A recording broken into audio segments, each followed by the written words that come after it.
We need all the help we can get. Anyone on camera's got to roll dice today. My dream is to have a battle cat. My cat would absolutely roll dice, but you just grab it and then run away with it. So I don't know. It's a good move. My cat It doesn't count because it's not on the table. That's why it doesn't count. Fair. That's fair. Cece would roll. My cat would roll D4s all day. She loves them. They're so pointy. True. Yeah, she really likes them. Every so She often, picks them up and drops them. I'll see like the cat armor on Etsy or like fantasy cat wizard stuff on Etsy, just because like the advertising algorithms know me at this point, and they know I'm good for a click when it comes to cats wearing armor. But the problem is there is no price that's the right price for that. Like, it could be $5, and I'm still like, that's $5 that could go to feeding the poor. And instead, like, it's gonna go to me putting armor on my cat. I don't want that. Your cat doesn't have any money. So your cat doesn't have any money, as far as I know. I don't know. Do you have little bank accounts for them? Yeah. If anyone in my life was to set up a bank account for their cat, it would for certain be our GM.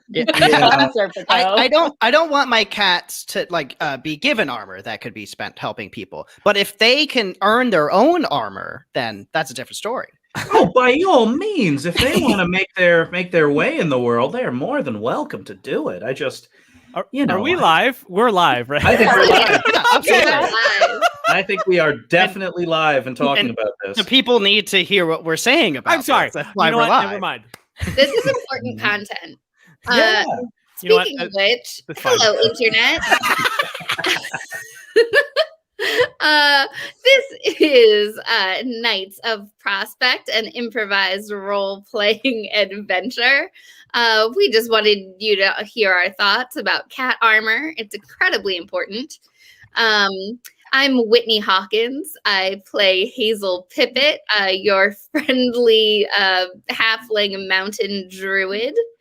And all my friends are going to introduce themselves too. Yeah, I'm Chauncey, young, extremely talented wizard.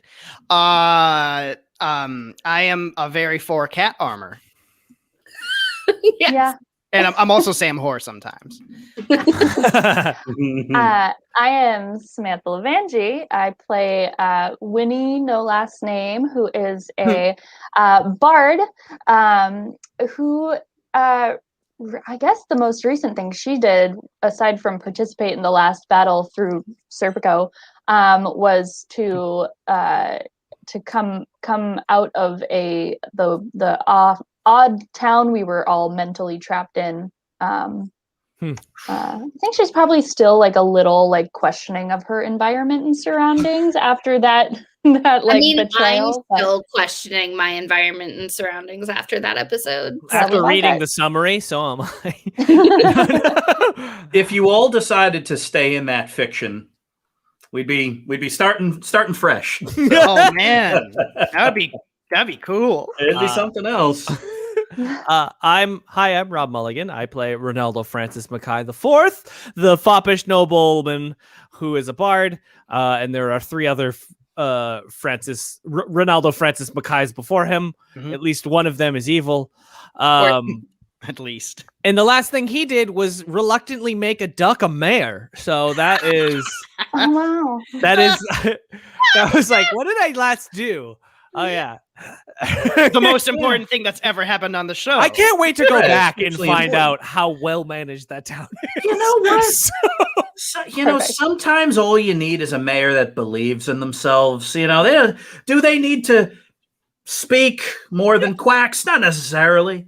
You just need a mayor who's confident, and that duck is confident. That duck is confident. And my name is John Serpico. I'm the game master, and I do a couple of things. One, I make sure that all of the players have stuff to do, and also I get to summarize where we're at the top of the show. So for those of you joining us for the first time in a while, here's the story. The Knights of Prospect, of which you are looking at 4 of them, are sailing an armada of ships back to Tower Town to reclaim it. It was under the control of someone named Archmage Akka. They killed Archmage Akka in a sea battle last week, and now they're sailing back to Tower Town to kind of pick up the pieces and see what's left. So that's really everything you need to know to enjoy this. They're sailing home, and it's been months since they were there, and they have to figure things out when they arrive. So that's that. Is there anything that anyone wants to add on top of that, or should we just get cracking?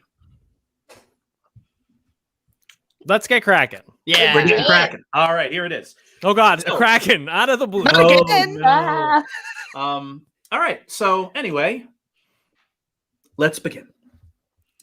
Archmage Akka's ship is destroyed, and Archmage Akka is dead.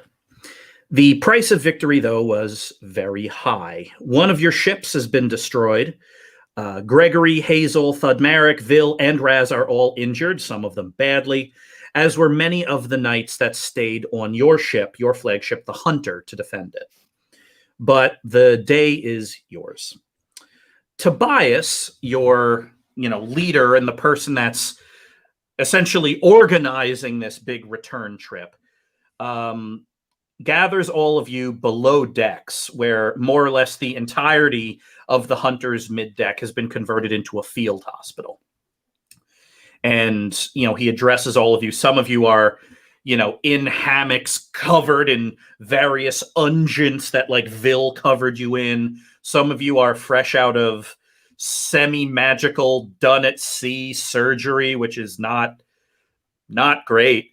But all of you, whether you're standing, sitting, or laying down, are listening to Tobias's plan.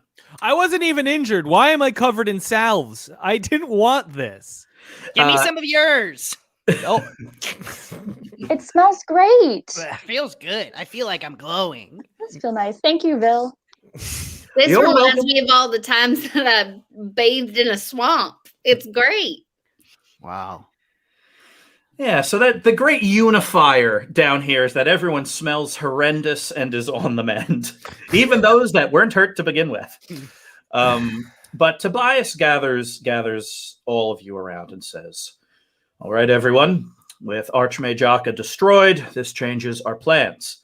We were going to make landfall outside the city and march on Tower Town, but I've decided we're going to sail directly into Tower Town's harbor and try to secure the tower and other important locations in the city before any of Akka's remaining loyalists know there's a power vacuum and try to expel us. So that's the plan. We sail right through the front door." all right. That seems reasonable, and we got the element of surprise in them because they don't even know that Akka's down. That we do. We do. And so what's going to happen is everyone's kind of divided up into tactical teams. And, everyone is kind of broken up into groups of 4 or 5 or 6 and all of that. And you, the 4 of you, Ronaldo, Hazel, Winnie, and Chauncey, you are kind of a tactical team. And you essentially have 2 choices as to where to go the second you make landfall. Because literally the second this ship hits the docks, you are all running into the city with weapons and magic to essentially conquer it. So you have 2 choices. What do you want to seize when you get back? The Knights of Prospect headquarters of Etama or the tower itself? Your choice. Ooh. Well, I feel like I should get back to Dolly. And that's at Etama, right? Yeah, she's at Etama looking after Caliban and his peeps. Yeah. Dolly's really important. And but there's also aren't there didn't the Knights of, is that where that vault is where all the knight stuff? Yeah, that is where all that stuff is. I think I can still get in there because I was there with Vil. I think. Okay. Well, I Well, I don't know guess- how magic works half of the time. Hopefully if it's been protected, maybe we could, first of all, we could see if everything's still there, but we can maybe get ready for what's coming for us. I mean, if we establish a or if we recapture our headquarters, I think that will give us a little more leverage and power, it will feel like we're able to band the Knights of Prospect together truly again. I think maybe it'll help morale even. And the other team will go grab the actual tower itself, and that other team is a little bit more I want to say scrappy, whereas we are more tactical. So I think we are very powerful in a different way and would be helpful to be in that location. Yes. And maybe we can get Caliban back on our side if Chauncey gives back a sword.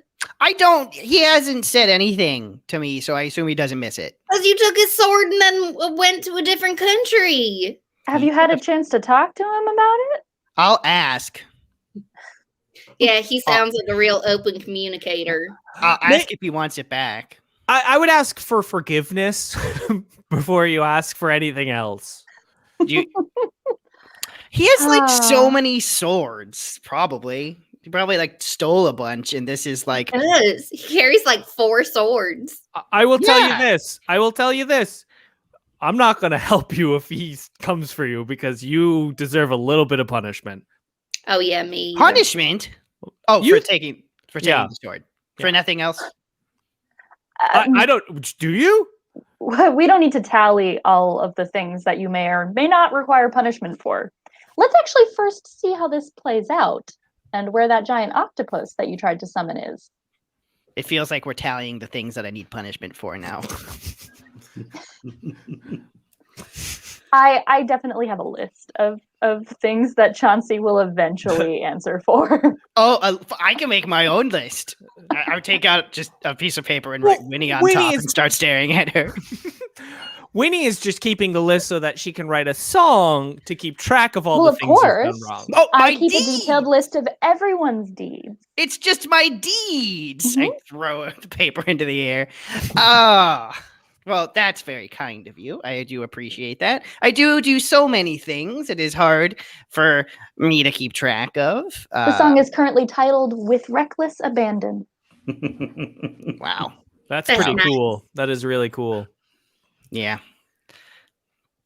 And so, you all, after speaking the appropriate amount of time about the litany of things that Chauncey has done that may need reconciliation at some point, the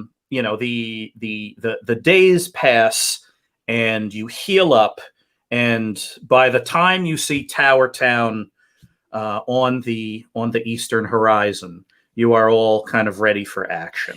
We get kind of a bit of a montage here. Actually, let's all play with that a little bit. What's the montage look like of all of you kind of getting ready to hit Tower Town? I'm turning into a bunch of different animals. Like I turn into a falcon, and then I turn into a bear, and then I turn into a beaver. Oh, that's the one. That's that already. You guys think they have armor for beavers? They do if I ask them. Well, Ronaldo is trying to juggle both his flaming sword and his overly priced mandolin with some success. And it's not a great feeling when he drops his flaming sword on the wooden deck of the ship. But at least he didn't drop the mandolin. He would never drop the mandolin. He stole that.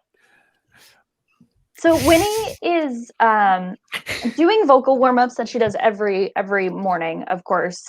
Just, some scales, some... Chauncey is listening in to hear them. Yeah.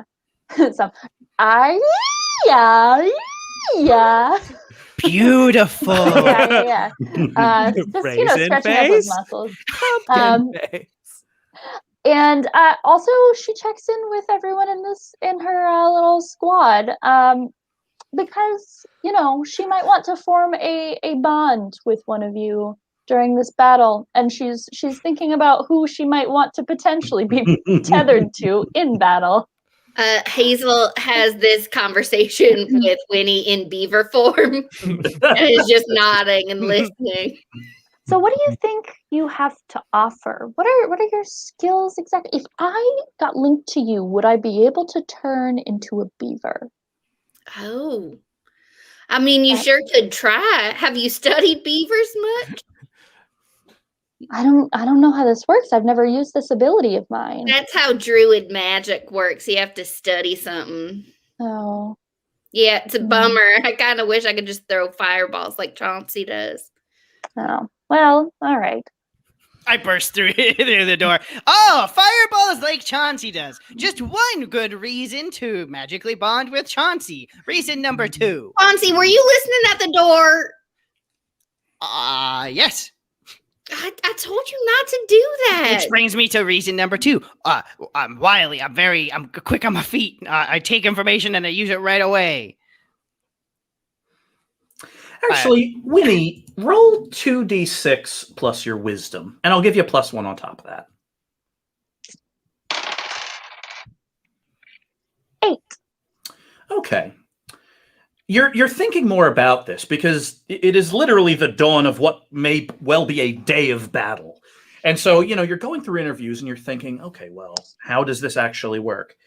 And the thing that you kind of realize after thinking through kind of the magical implications is anyone you bond with, you would be able to do literally anything they could, with the exception of casting magical spells. That is to say, the only thing you cannot do on anyone's character sheet is cast a spell, which means you're pretty sure that if you and Hazel were linked together, you could also borrow her gift for a time. That's fine. You don't have to worry about me being good at swords. You could also be good at swords. Or you could be a bear. I enjoy crackers a lot, and then you could eat crackers and enjoy them more, I guess. I don't have a lot of things that are not magic. Yeah. Hazel, let's see what happens. But I'm very excited about the potential of this opportunity. Well, this has been a lovely interview, and I shake her hand with my beaver paw. I also leave the room and say, I'm still coming back for mine at 5. And we do conduct that interview later. And then I do my montage setup. And I go into a room in front of a mirror. I stare at myself in the mirror. Not a lot. I cast mirror image. I nod a lot to my mirror image. Now there's and the mirror image is nodding at you, and the mirror image's image in the mirror. Chauncey. We do that handshake that I did with the Inevitable when I was trapped in a weird dream world. It's just a bunch of arcane symbols that doesn't make any sense. And then I it's still sheathed to take out my sword filled with angelic wrath that I received from the militant. Yeah, this thing, you think about it a lot. This is the equivalent of, the world's biggest bomb, where that if you unsheath it, you will gain power. What you don't necessarily know are the consequences, but it's giving you some comfort that you have it. And you take some time with that sword. The rest of the knights are also kind of in preparation. Gregory and Thudmeric are buckling each other's armor on. Raz is all the mercenary ships. Actually, what's the name of the mercenary company you hired to come with you because you needed military force? What's their name? I don't think we ever named them.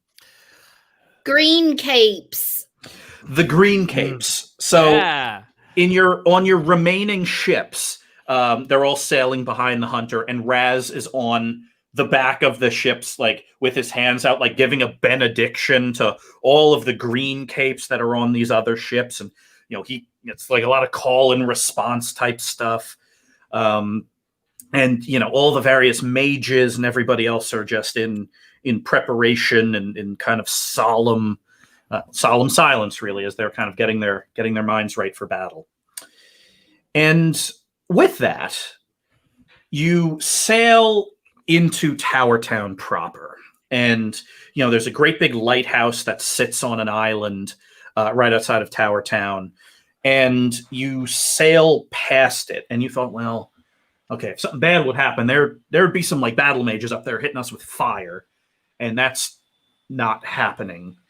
And you sail the Hunter and the other ships up to one of the long piers in Tower Town, and all of you disembark.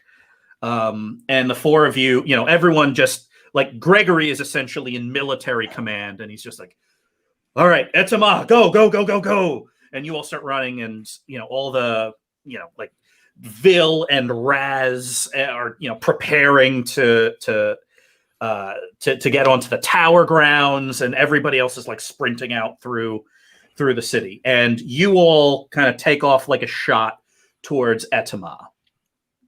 I want one of you, whoever's feeling lucky, to just give me 2d6 plus your constitution. Me! Do it. 9! All right, that's pretty good. So Partial- confident. Partial success means I was all of you- terrified. all of you are able to make it to Etama before something bad happens. But because it's a partial success, it means there's someone standing in your way. The four of you are, kind of clear Tower Town, and you're heading into the foothills outside of Tower Town, and you see Etama, the hill where your chapter house is. And you see it still standing with walls, and oh, Hazel, thank goodness. You see, because she's slightly taller than the walls, the head of Dolly, your siege golem, walking a slow perimeter sweep. That's my girl. However, there is someone standing on the road between you and Etama. It is Archmage Basia, standing all alone. Archmage Basia being the High Governor of Tower Town, and Chauncey, the principal of your college. And she's standing there on the road.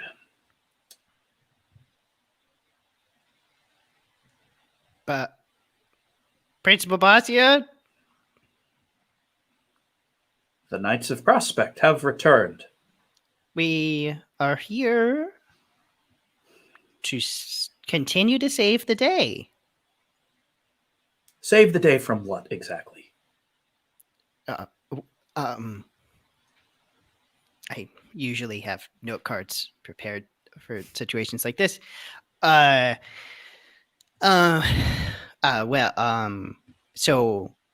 obviously Archmage Akka, who was revived from a book.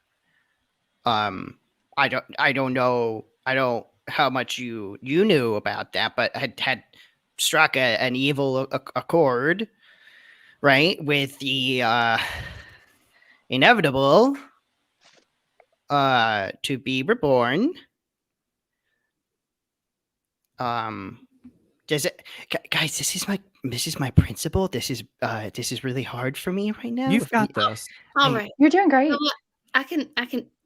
If Hey, anyone lady, can are rub you my up to back? weird crap? What was that? You up to weird crap? I've had enough of this. Just are you who you say you are, and are I am the same person that has been in charge of Tower Town since Archmage Akka vanished the first time. I was the one that put him in charge of the defense of Tower Town. I am the one that is now wondering where the chief defender of Tower Town is. I am also the person that has tolerated all of the nonsense, some of it illegal, that Chauncey has been doing for the last 6 months. Archmage That is Basia. who I am. okay. So it's normal reasons that you're catching a tone with us. All right, I feel like we can handle it from here, right? Archmage Basia, I I appreciate everything that you do for Tower Town, and I believe that you have been acting with Tower Town's best interests in mind, given the information that you had. Mm-hmm. However, what we know is that those in Tower Town have been deceived. Archmage Akka was not here to defend anything. He was here to take it from the Knights of Prospect, which is why we're here. Time for a big roll, Winnie. I need Sure. you to convince Archmage Basia that what you are telling is the truth. Oh, Winnie, that sounded so good. Chauncey is like looking around for where Winnie's note cards are that she gave the convincing. Can I assist with some pipe leaf? It's real Yeah. good pipe leaf. Okay, I'll give you a +1. Yeah. Winnie, we'll see if we'll see if it comes into play in a moment. Winnie, 2d6 plus your charisma to parlay. Add +1 to this because Hazel is promising Pipe leaf. herbal supplements to the conversation. It's real good halfling pipe leaf As, grown in the mountains. Okay. as Winnie gave her speech, I was just taking out crackers from my sleeve and crumbling them on the floor because I'm worried something might happen to me. Uh-oh, what does that look, Winnie? 11. Hey! All of you sit down and you essentially kind of put together the case. And Archmage Basia starts kind of making the connections. And when all is said and done, she tells you a few things. One, Archmage Akka took his most loyal followers on that ship to kill you all. The fact that you beat him essentially speaks to your martial skill. She also said that Archmage Akka did something that he has apparently wanted to do for years, which is imprison Ronaldo Francis Mackay III, your father, Ronaldo, in the prison beneath the tower. In point of fact, your entire family is down there. Oh, excuse me? The entire family. Wait, what? Is this good for Archmage- you or bad for you? It's I never complicated. really know. What was his reasoning? Did he tell you his reasoning? Because there are reasons why, and I will be 100% clear. My Well, father should be in a prison, but the rest of my family should not. one of the biggest reasons why I trusted him with the defense of Tower Town was because he presented irrefutable evidence that your father, and by extension your family, were guilty of treason. In point of fact, Archmage Akka said that after he returned from killing all of you, he was going to hold a public trial and kill your family, Ronaldo. That doesn't sound like a public trial. That sounds like an execution, and he's already allowed the jury to not care. We were under martial law. He had the authority to do it. And that wasn't suspicious for you? Like, what? He presented evidence. He presented evidence that someone was illegal and you just let him run with the rest of the town? That's irresponsible, Basia. Even unbelievable that we got to that point. Throw me in jail if you want, but seriously, you allowed one man to convince you that someone illegal allows him to control martial law on the land, and then take everything, all of the forces to kill the people who've actively protected the town for a long time. Ronaldo, roll 2d6. I will. 2d6 plus your... Actually, discern realities. 2d6 plus wisdom to discern realities. I'm hiding behind my mirror image. I'm horrified what you just said. I Ronaldo. passed the pipe leaf to Basia. That's where the pipe leaf comes in. It is plus wisdom. Yeah. 7. Okay. The good news is that you notice something. Actually, no, you know what? Ask me one question from the list. Okay. From the list. I will ask, what is here that is not what it appears to be? This is not Archmage Basia. This is the last remaining clone of Archmage Akka. I pull out my sword and I try and run him through. All right, hack and slash. Hazel, it turns out the question you asked right at the start was Oh my god. Yeah, I just forgot people lie. +1. Oh, it's not 9, focusing. 10, 9 +1. 10. All right, do your damage. Oh boy. 1. Okay. Wasn't as so impressive. you're all Oh, 2, I sitting guess. around. You're passing the pipe weed around, and all of a sudden you realize, Ronaldo, that Archmage Bassi is starting to say things kind of on a loop, or like things that are logically true she is not processing right.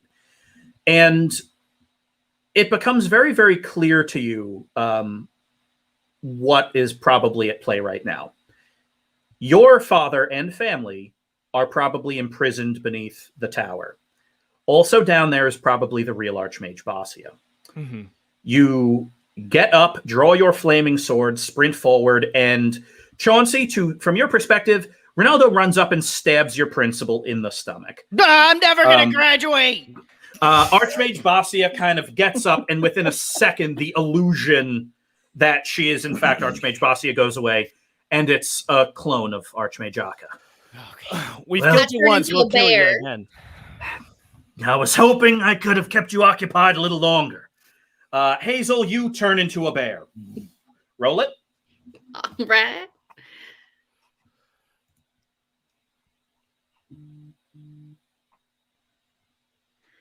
Ooh, 12. Okay, you get 3 bear actions that you don't need to roll for. You just can do them. Would you like to use one to maul? Yep. All right. Roll 1d6. Let's go to the mall, Hazel. What? 6. Okay, things are starting to get ugly for Archmage Akka's clone. You kind of run forward and pick him up and start violently shaking and mauling him. Winnie, Chauncey, who's going next? Ooh. Chauncey, you go. Okay. I now that I'm still kind of behind my mirror image, I'm seeing that this is not my principal anymore. Don't worry, everyone. I believe graduation is still on schedule. I'm shoving my mirror image towards them. And as that's moving forward, I just say, time to finally finish this book off. And I conjure and shoot a fireball through my mirror image to the Archmage. Very cool. 2d6 plus intelligence to cast a spell.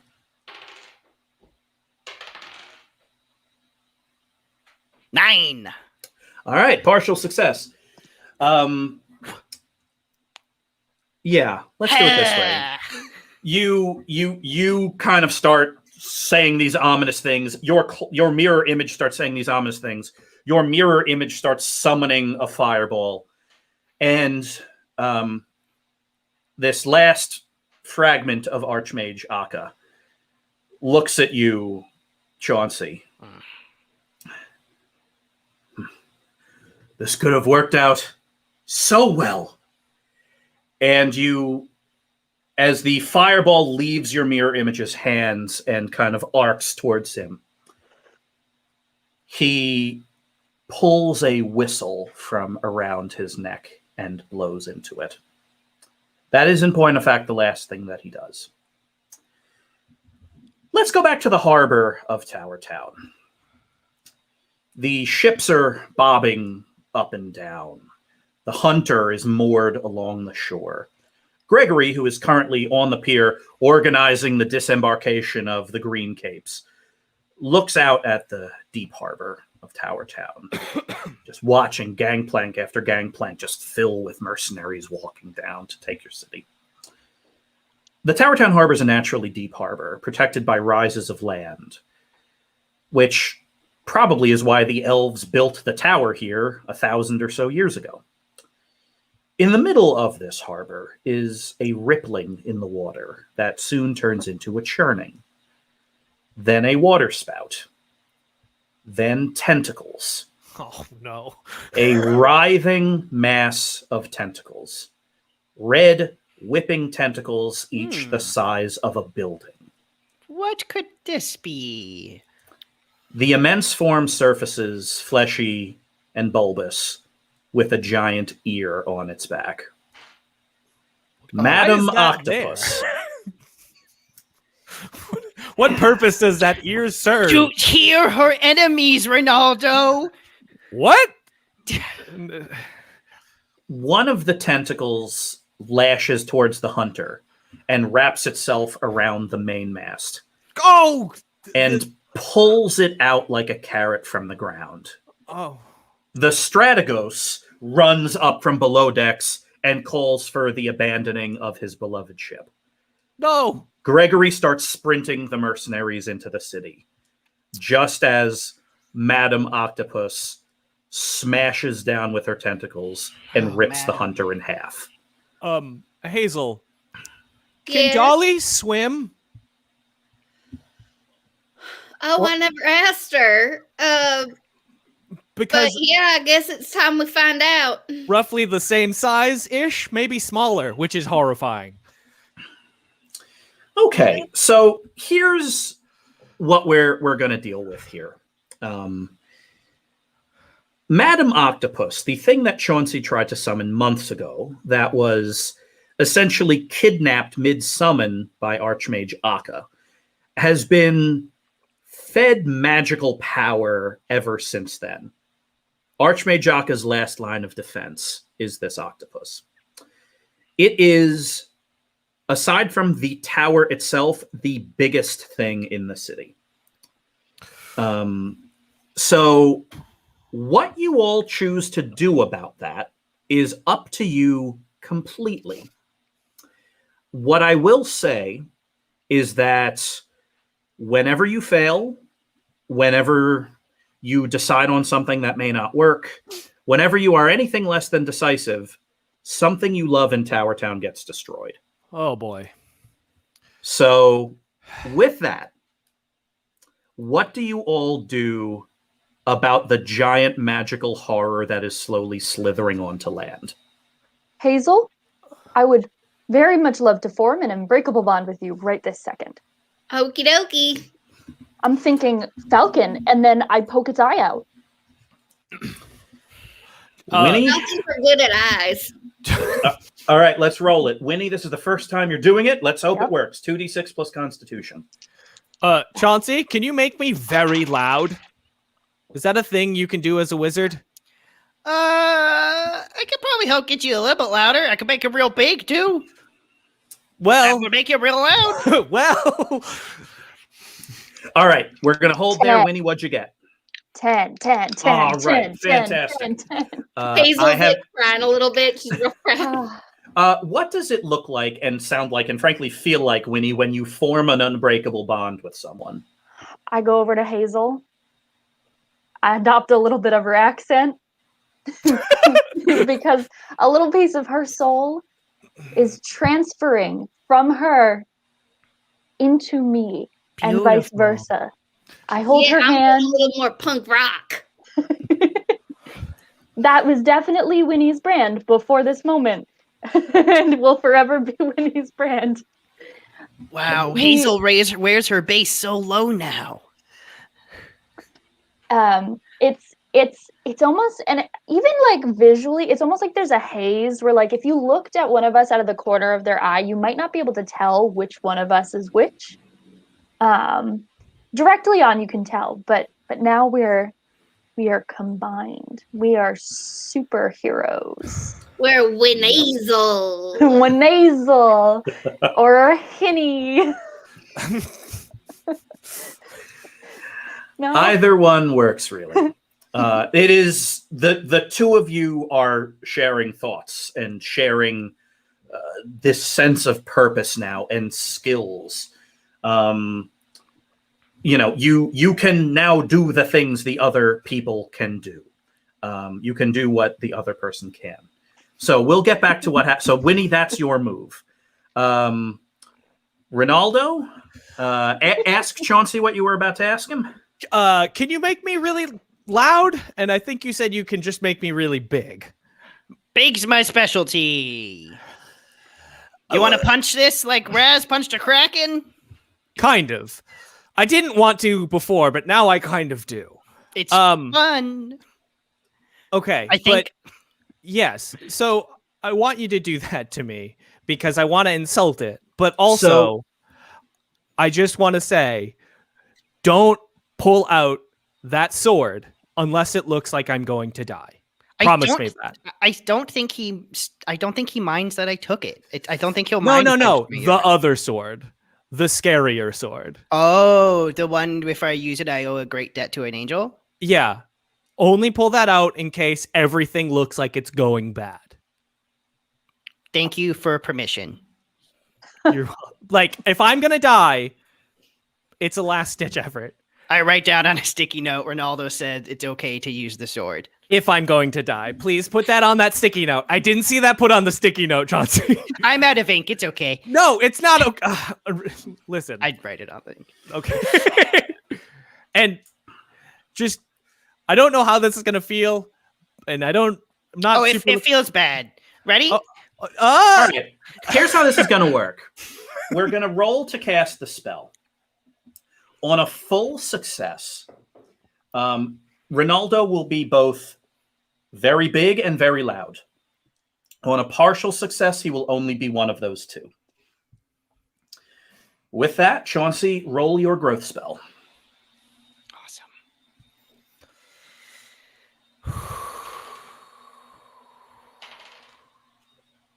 9. Come here, Ronaldo. I grab him by the shoulders and make a motion like I'm throwing him up. Is Ronaldo going to get really loud or really tall? Loud. I've never done loud before. Let's do loud. Got it. So, Ronaldo, you are planning to feel excruciating pain as you balloon up in size towards the clouds. And you realize that is not happening. What? A farmhouse on the outskirts of town explodes when you open your mouth. It worked. I would like to try one more thing, if that's okay. Well, sure. Awesome. That was Ronaldo's turn. What do you want to do, Chelsea? Excellent. Perfect so far. I would like. I'm going to put up in the sky. I'm going to throw up like fireworks that explode into a cracker, and also with a finger pointing down to where I am. I'm attempting to reach Ramtomdal to indicate that I need help. 2d6 plus your intelligence, though I'm going to give it a -1 because there's a chance that Ramtomdal is not currently outside. Whoa, it's 12. Thank goodness for that. Ramtomdal, well, let's cut to Ramtomdal for a second. He is sitting in his barracks on the campus at the foot of the tower, when all of a sudden a loud bell starts ringing. It's not really a bell. It's a giant magical concept of a bell that is ringing in open space directly above the tower. And Ramtomdal, who's leading a study group, kind of looks up and goes outside and kind of runs out and sees, slowly filling his field of vision as it's lumbering towards the middle of town, a giant red octopus. Oh, no. Oh, did Chauncey do this? I think Chauncey did this. And then he starts scanning around, and then he sees in the sky a fireworks display of a cracker and an arrow. I also put the signal under it just to be really sure he gets it. But is that the signal? Yeah, it is. That's the one. And Rontomdal starts sprinting towards Etama. As he's running, he kind of like taps his chest really hard, and like mage armor just forms around him, and he takes off like a shot towards all of you. It's a good thing he did, because a tentacle just came down and smashed the barracks of Tower Town's sophomore class. R.I.P. This thing is now in the city. Hazel, what do you want to do? I'm bringing in the big guns. I'm bringing Dolly over. So you shout towards Dolly, like you're literally like at the bottom of a hill, like rolling. Can I use my bardic? Can I sing at her? Yep, Yeah. you sure can. I feel like I can sing at her. Okay, so Winnie, roll 2d6 plus charisma, and tell me what you get. Or Hazel. I'm sorry, I was looking at Winnie's sheet because now you are sharing Well, it. Lord, Hazel. Hazel, roll 2d6 plus charisma. He can't even tell. Oh no. 6. Gotcha. It's So okay. You didn't warm up this morning. No. So it may not have any actual effect, but we're still going to talk through it. You kind of yell to Dolly, and Dolly kind of stops. Hazel, you're back! I have I'm back! protected Etama! You did so good. Ha ha! All right, there's a big old octopus now, so I need you to go fight it. Ah, that makes sense completely. I will treat it like a building. Ha ha! It's real squishy. Mercifully, I am not. And Dolly climbs over the wall of Etama and kind of begins like a slow, big lumber towards the giant Madam Octopus. As you are running by, like Hazel, you kind of buffet Dolly with arcane art because you can. And all of a sudden you see all the various carved runes on Dolly's arms start to like glow like a faint green and run. However, that was a failed roll, so I need to consult a list. Uh-oh. Oh no, something we love. Mm-hmm. Okay. Mm-hmm. For those of you keeping score at home, I put in the chat that Ronaldo has now destroyed a bakery and a farmhouse. Just so we're clear. The enormous octopus is now just flailing wildly in the middle of town. The green capes have formed a firing line along the dock that Gregory is commanding, and they are just hitting this thing with arrows that are essentially just being soaked up by its big fleshy self. Presumably it's doing it damage and causing it harm. It certainly looks that way because it is emitting one of the most horrible, discordant noises you've ever heard. It responds by wrapping one of its tentacles around a chunk of statuary and hurling it across the docks. It kind of rolls and kills a number of mercenaries. And then it picks up another one and throws it, and it goes long. It shears the roof off the Elkcrest farmhouse. Madam, stop it! We can fix that. Okay, I have a nest in there. who's going next? Go I'm ahead, Top Winnie. of the order? Yeah, all right. Winnie, what do you got? real excited to take Falcon form, or try to.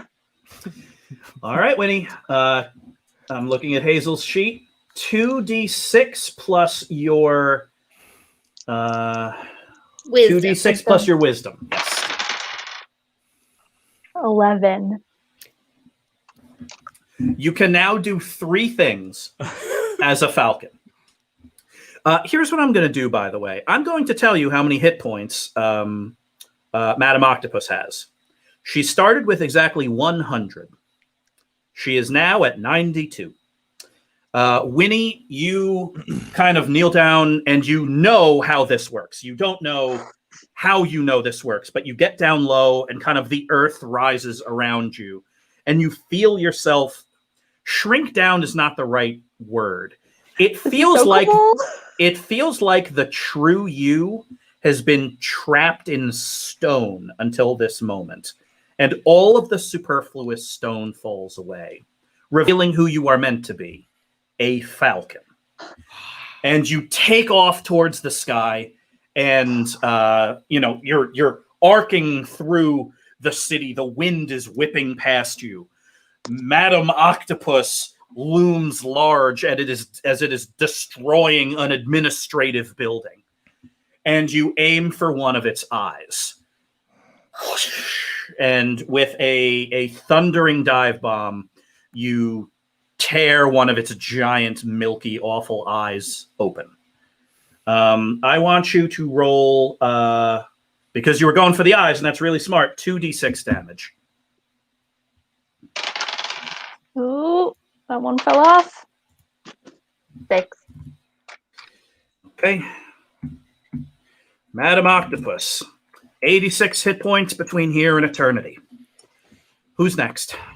I would like to find a tall place that I can get a good line of sight to Madam Octopus. Just the place. Okay. Where is it? It is. It's the top of tower. The tower.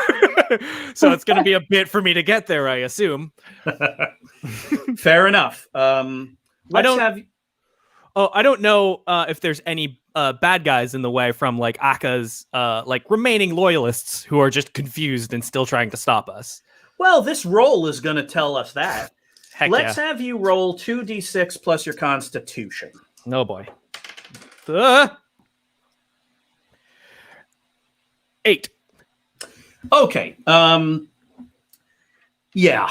You sprint towards Tower Town, and you're running fast and getting a good head of steam.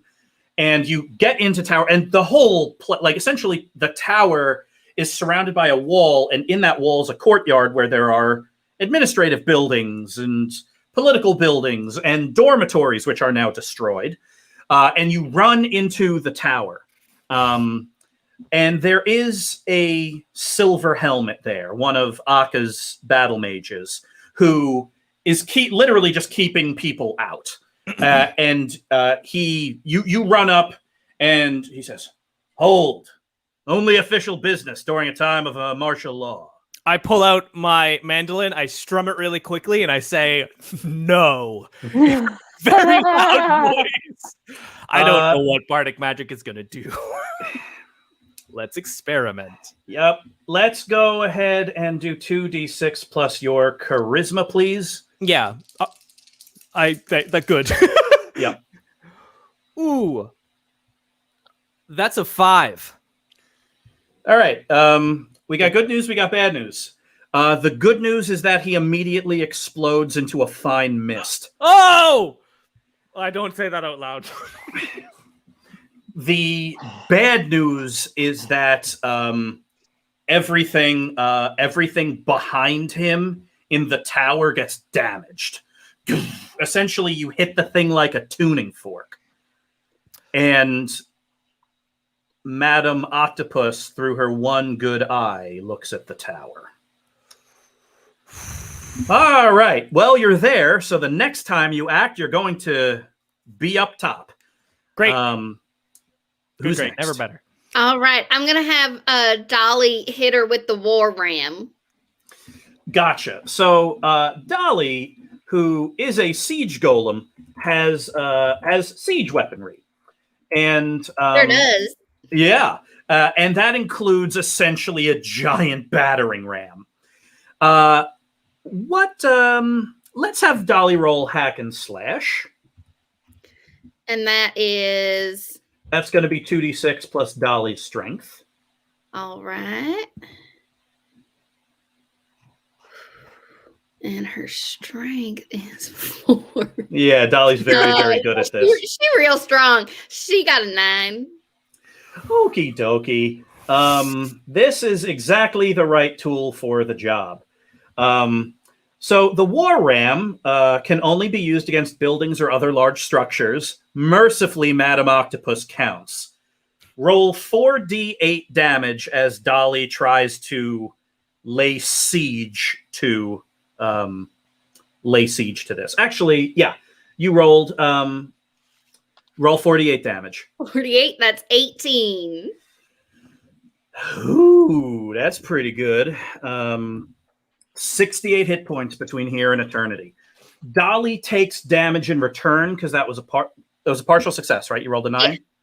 Yeah. Dolly takes 14 hit points of damage in return. All right. So Dolly runs forward, kind of springboards off the side of a building. And instead of using the War Ram like a battering ram, like this, like you're breaking down a door, Dolly winds it up like a baseball bat and smashes through 2 of the giant flailing tentacles of Madam Octopus. One of the tentacles then wraps around Dolly and throws her through a building. I'm fine. I yet live. I do this for Hazel. You're doing great, honey. Thank you. Who's next? Has Rontomdol arrived? Yes, he is here. What is this? Chauncey, what did you do? Rontomdol, obviously I was trying to summon a fantastic monster to help us in a situation, and it went awry. Uh-huh. Rontomdol, what have you seen destroyed? Well, I'm pretty sure that my dormitory is gone. The legislative building is gone, and I think the Elkcrest farmhouse is on fire. Okay. I yell out, Ronaldo! You're still alive, right? We will. So Ronaldo is currently using a magical elevator to ascend to the top of Tower Town. So he's probably out of earshot. So I don't hear him respond. You don't. You will. I take a look at my sticky note when I put it back. Rontomdol, I need your help with a couple things. Walk with me real quick. Sure. I'm we walk over. I drag him to the fountain in the middle of town. Mm-hmm. And on the way, I say, Rontomdol, really quickly. What do you know about the Militant? The Militant. Okay. Is this a quiz or is this part of a plan? This is part of a plan. But if it helps you to visualize, think of it like a quiz. And if you get it, you're going to be the best student in the class. And if you fail it, we're all probably going to die. Oh, that makes sense. Okay. The Militant is from the angelic plane. The Militant would be a seraph, meaning that's a war angel. They like deals and bargains and guidance, but only having to do with war. Usually, if you try to summon one, you have to pay a price for it. Right, like when I bonked you on the head. Yeah. So, yeah. Are the? Do you know? Are these like? Are they like? Do they make like devil deals, or do we just not know? Like, is this? If I happen to, I don't know, I've made a deal with one and I enact it. Do we know how they swing on the whole good evil scale? Well, they're angels, so by our definition, they're probably good, but they usually have a purpose. Like. They're not just gonna ask for. There's not gonna be a devil's bargain like, I'm gonna name the nature of your death or something like that. Oh, right. Who would do that? Yeah, that'd be wild. That's super evil. But no, they will ask for something that is important to it, not important to you. That is to say, they've got a purpose. Okay, I want you to help me with something then. Sure. I'm going to instruct him to try to reconstruct a ritual circle where I have made 2 ritual circles in the past around the fountain, trying to enlist his help to do it a little quicker. Sure. Roll 2d6 plus your intelligence.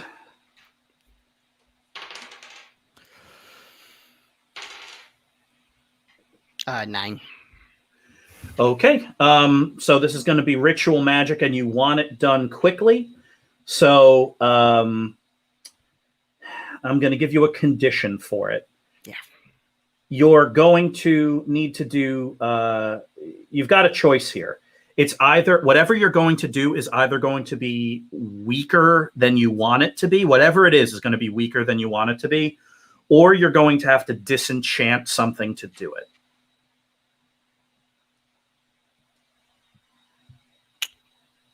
If you have nothing to disenchant, I'll give you something else, which is you will I do.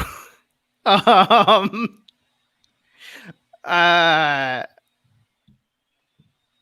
Yeah. I'm first. I'm going to climb to the top of the fountain and look at everything that's been destroyed. But where's Madam Octopus? Where's Madam Octopus moving to? It's slowly wrapping its remaining tentacles around the tower.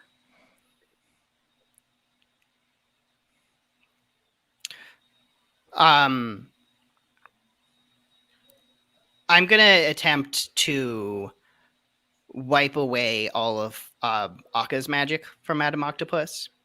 To either sever the ties that took her away and sent her on the town, or the growth spell that he cast. And I'm gonna take out the sword that the militant gave me, put it on the fountain in the center where I've cast 2 ritual circles before, once to speak to the inevitable and once to speak to the militant. Mm-hmm. And I'm going to disenchant it. Okie dokie. So what this is going to allow you to do is generate a ritual powerful enough to counter the ritual of Archmage Akka, who until recently was one of the most powerful mages to live. Yeah. So this would be an appropriate one to do it. I yell up, militant! I know you probably didn't have this in mind, but you are no longer in Tower Town. Chauncey, you are standing amongst the clouds, looking at an endless, beautiful horizon of blues and golds. The militant is floating there in beauty and power so immense and inconceivable that you don't know whether to look away or look directly at it. Chauncey, we meet again. Hello. I bow deeply. No need to stand on formality. I know that time is short. You're about to destroy the sword I gave you. Well, there's some... So you remember when we talked the first time? I was just worried about all these things coming to hurt my friends and my home. And you gave me this gift, which was very generous of you. I've thought about using it a couple times, but luckily my friends are really strong. But so something you might not know about me is that a lot of the times I try to do good and help everyone. So far, almost every single time I've done that, it's destroyed a town. Even when I gave gifts to everyone, it knocked over buildings. I was trying to summon just Madam Octopus, and that just came to destroy this place. I couldn't bring my friend back from the grave, and it just seems like I keep getting offered times when I can do something big and then it hurts someone else. So I didn't want to use your sword and make another problem for everyone. So I'm trying to use it to help, and just help.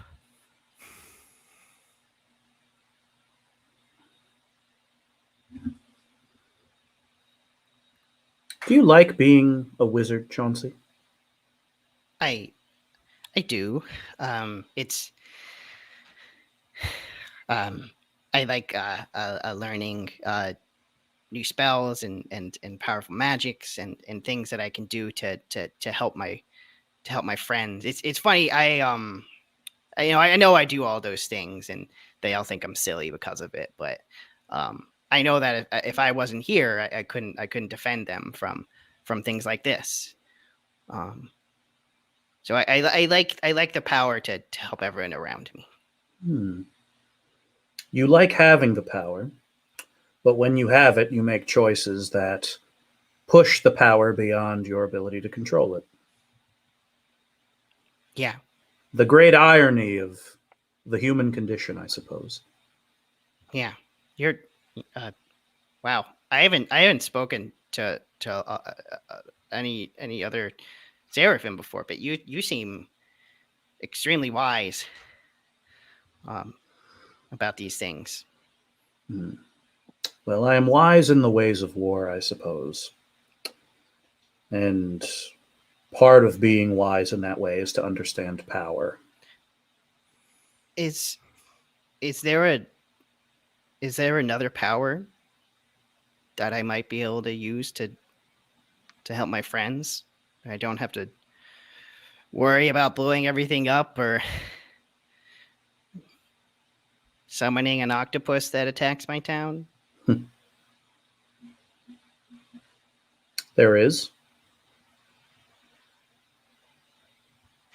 But you're going to have to make a choice.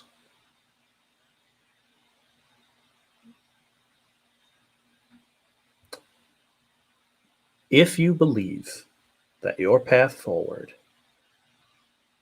is to continue the journey of spellcraft and wizardry, then I will let you break this compact we have and sacrifice this sword that you may use your magical option. Mm-hmm. But if you believe that magic has let you down too many times, keep the sword and draw it from its sheath.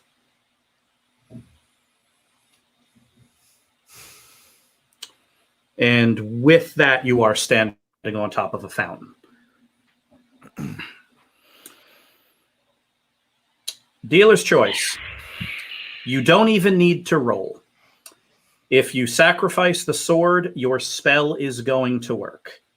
And Madam Octopus is going to lose all of the power that Archmage Akka pumped into it. Or you unsheath the sword. Doing that will invariably change the balance of this battle. Essentially, either one will have quite the effect on Madam Octopus. It's just, you know what one will do, you just don't know what the other will do. Rumtomdol? Yes, brother? Please still share all the cool books with me, okay? Of course. Wait a minute, what do you mean? I draw the sword. All right. Back on the roof, Ronaldo.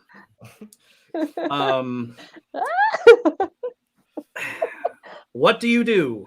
I get to the top of the roof, looking down at the giant, horrifying octopus with a weirdly misplaced ear. The more you look at it, the more that ear is out of place. It doesn't make sense. And Ronaldo unsheathes his flaming dueling rapier and prepares to jump off the roof while doing sick burn onto the octopus. Whew. Sounds good to me. Crack. 2d6 plus your charisma plus 1 because that's awesome. And I say, jumping down with an incredibly booming voice, your death would be a gift to your mother. And Dolly goes, oh! Oh, this is not as high as I wanted it to be. Charisma, you said? Charisma. 6.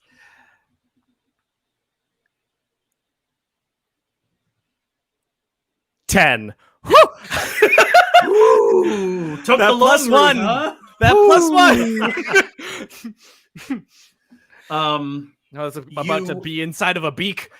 You jump screaming from hundreds of feet in the air, flaming sword whipping off bits of bright orange fire, screaming so loud that the windows shatter all around this giant fleshy horror. You slam into the middle of it, and everything goes black because you were a burning lance falling from heaven and sliced directly into its hide. The easy part's the damage. So roll your damage, and then we are going to figure out what this giant magical insult does to it.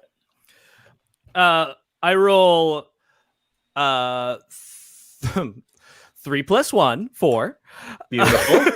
But it is on fire, which I believe it literally lights on fire when I roll a full success. Yes.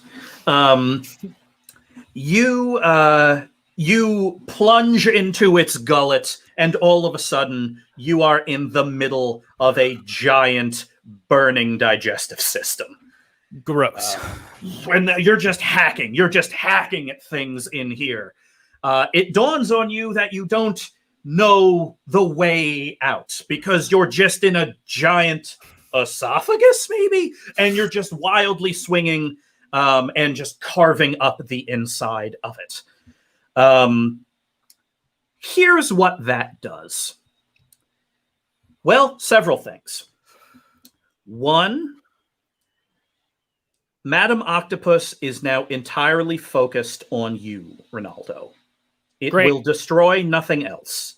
That is to say that no matter what happens, Ronaldo, you have saved Tower Town from being destroyed. Uh-huh. That said, it's getting awfully bloody and drowny in here. Hazel, you're up. So Ronaldo's inside Madam Octopus. Mm-hmm. Madam Octopus has one good eye and a bard with a flaming sword inside of it, and is currently a writhing giant ball that's starting to roll around in the courtyard at the base of the tower. Right. Ronaldo made his choice. Dolly hit her again. I'm not even going to make you roll to hit. Dolly's not going to miss. Do your damage.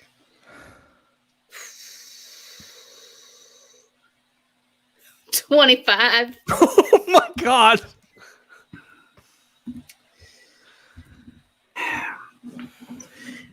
It kind of slices it slices through again with the Warmaul, breaking one of the tentacles. Ronaldo, since you're in here, you're going to start taking drowning damage.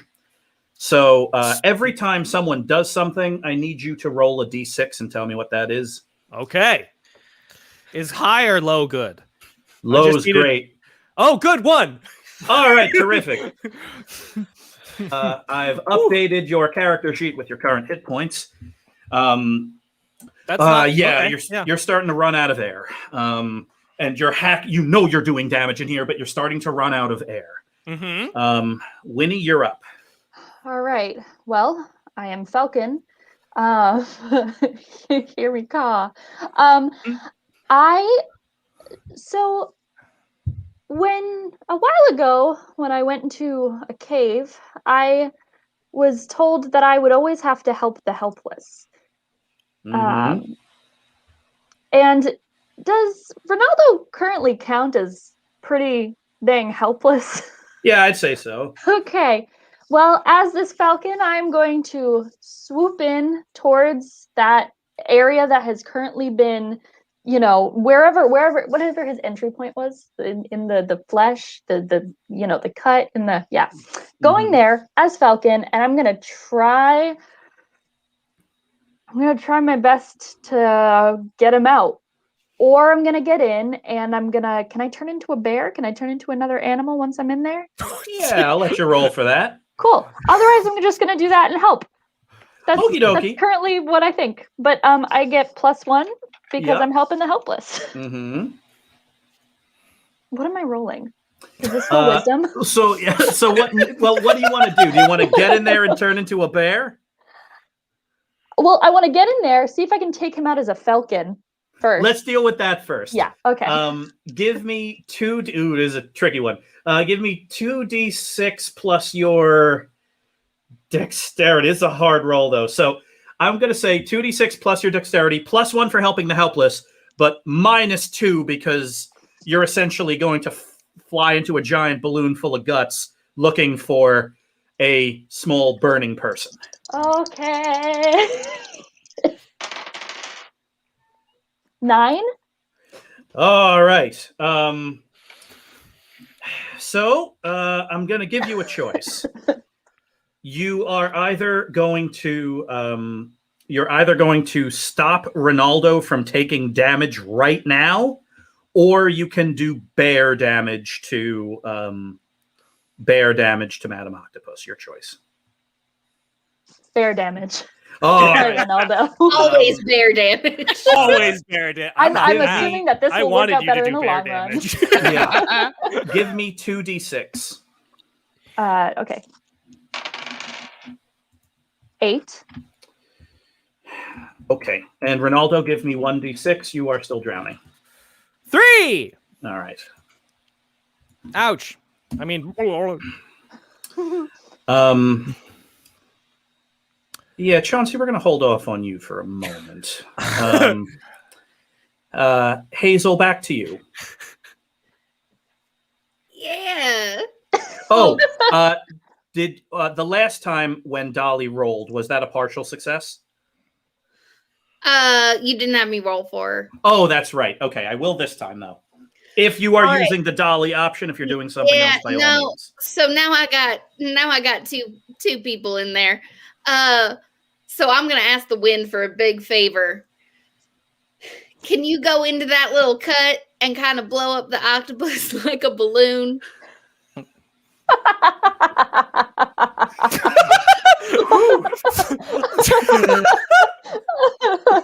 This is Yeah. gross. Float it. Just give you some breathing room. All right. The wind has no problem trying. That's all I'm asking you to do. Just try. Just give me a straight up 2d6, nothing on it. Okay.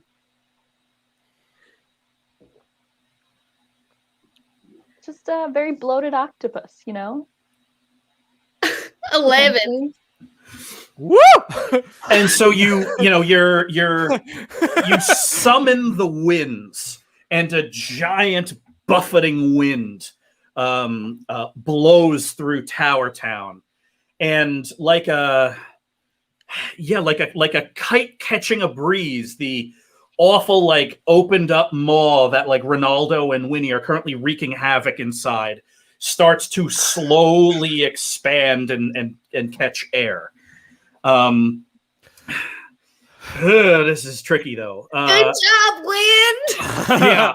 The big question is whether or not it helps. It's definitely going to do 1d6 damage. So roll that.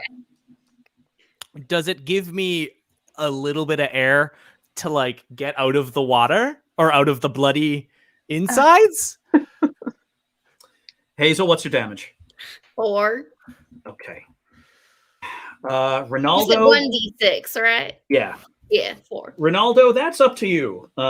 You get an opening. It's about trying to find a way to use it. Give me 2d6 plus your dexterity. Ooh, 10. Nothing Okay. added.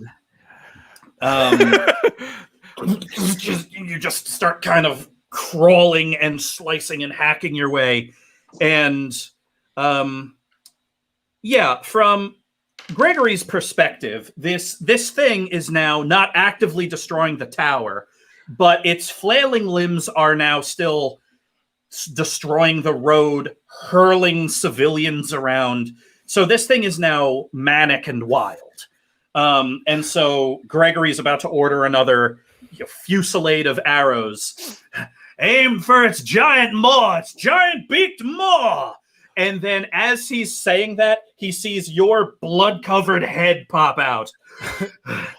I want to go back under. Like, I want to wave, go back under, and then yell to try and blow him up from the inside with my booming voice. You sink back in and scream. Why don't you go ahead and give me 2d6 plus charisma, please? That's not good. It's not a good number. That's a 5. That's the bad number. Why did you make me roll? I was doing something really cool. Oh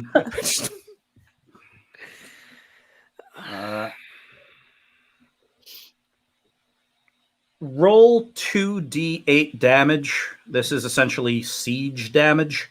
Okay. 8 and 1. 9. Okay. Ronaldo and Winnie, you each take that much damage yourself. Okay. Sorry. And Madam Okay. Octopus. My damage is does. combined. Yeah. You, Winnie, are prepared to have your eardrums shatter when you realize in here as a bear, you are like, you've found some organs that you're now tearing at. And you realize this thing is starting to echo with loud musical discordance. And you're like, oh, well, I'm going to be permanently deafened. No, you're not. This unbreakable bond is pretty good. Also, Hazel, you outside now have a very loud ringing in your ears. We both got tinnitus. Sorry. Yeah. Okay. The other bad thing that happens is that Madam Octopus is starting to spear the tentacles kind of into herself to try to kill you, Ronaldo. She is now, Madam Octopus, becoming magically unstable. Hazel, roll 2d6 plus wisdom. Oh. 2d6 plus wisdom. 8. Sometimes when pufferfish gets sick, Yeah. they start to expand and they can't control the pressures in their body, which means that in rare instances in which pufferfish are, say, affected by some kind of magical curse or magical sickness, they explode like bombs. You realize as Madam Octopus starts kind of slicing into herself with her tentacles that she is getting bigger and pulsing and starting to crackle with that weird, twisted, gross, magical energy that happens whenever Chauncey opens up a portal and pulls something horrifying through it. This thing's going to explode.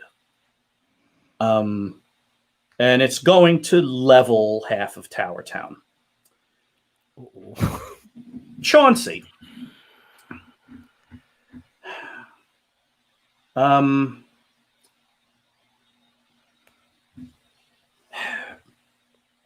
If you were to solve this problem,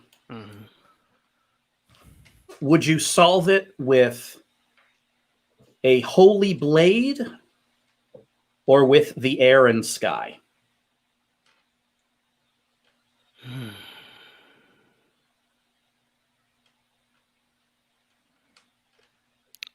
I just drew the sword, so I'm gonna go Holy Blade. Oh boy.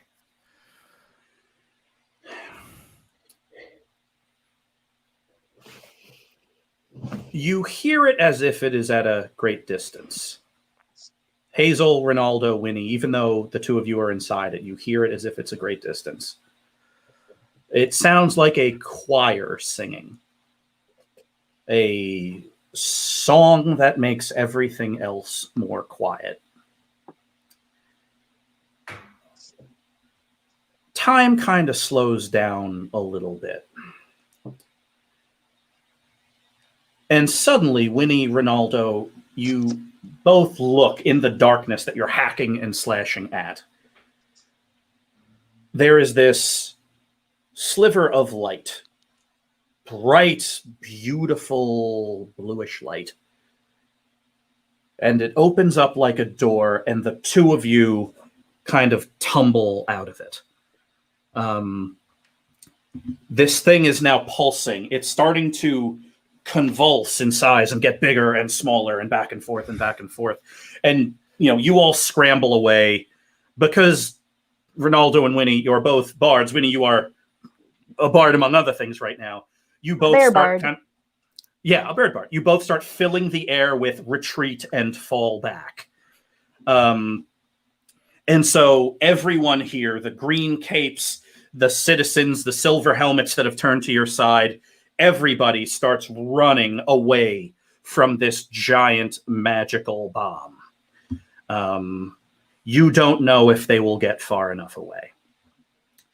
But despite that, even with all your singing and screaming, you still hear this choir. And it's coming from a figure bathed in light, sprinting through the streets, wielding a giant holy sword. Ah! With a flash of brilliant energy, and maybe 5 seconds before it explodes, Chauncey, you in your new form deliver a blow that smites Madam Octopus from the earth. Sorry. When the smoke clears and the weird crackling energy of the miracle happens, the only thing that's left in the middle of this giant building-sized charred circle is Chauncey wearing white armor and with silver wings draped across his back, holding a sword made of light. So we're going to end it right there. Woo! Ooh. Ooh. Way to go saving Tower Town, everybody. Wow. Wow. 3 HP. 3 HP. Oh my gosh. Yeah. That was the biggest thing. I was like, I don't want Ronaldo to drown inside an octopus. Like, that's just Horrifying. I the think worst way to go. I was planning on slicing him in twain, and I sliced just an opening, and it was not what I expected. A big octopus. The big octopus. Yeah. It's okay. I joined you, and then there was a bear and a man inside. And the then I hurt octopus. you. I'm sorry. Hey, I had 30 HP. It's fine. Well, I have. Yeah, we had ours. Too. So Yeah. that worked out well for us. Yeah, I would say that Unbreakable Bond worked very well in its debut. That was super cool. Oh, That was Partially really cool. blinded it, dove in to help save Ronaldo, Singing bears. singing Singing bears. bears. There's a lot there to enjoy. I so- love Sick Burn. I love Speaking Sick Burn. of plenty of things to enjoy, like the Sick Burn spell and Unbreakable Bonds, and new angelic Chaunceys. It's me. Yay! Thank you very much, as always, for tuning in to Knights of Prospect. We are here, and by here I mean on 2MB Studios on Twitch, every Saturday night at 8 p.m. Eastern Time. We are also on YouTube. Just search Knights of Prospect on there. Or if you like just listening to our voices as you're driving around, go ahead and look up Knights of Prospect wherever you get your podcasts. Also, if you love this kind of high-flying, fully improvised fantasy adventure and also learning things, I recommend going to 3weeks.courses and look at their amazing selection of classes. It's super exciting to learn something new, especially when you can do it in just 3 weeks. There is a class called Improv and Role-Playing that is very good. You can learn how to run games just like this, as well as many other awesome things. Also, if you like watching Twitch for all your comedy needs, be sure to subscribe, if you haven't yet, to 2MB Studios. We have shows 7 days a week, and we will be here whenever you need us. Thank you very much, everybody, and have a great night.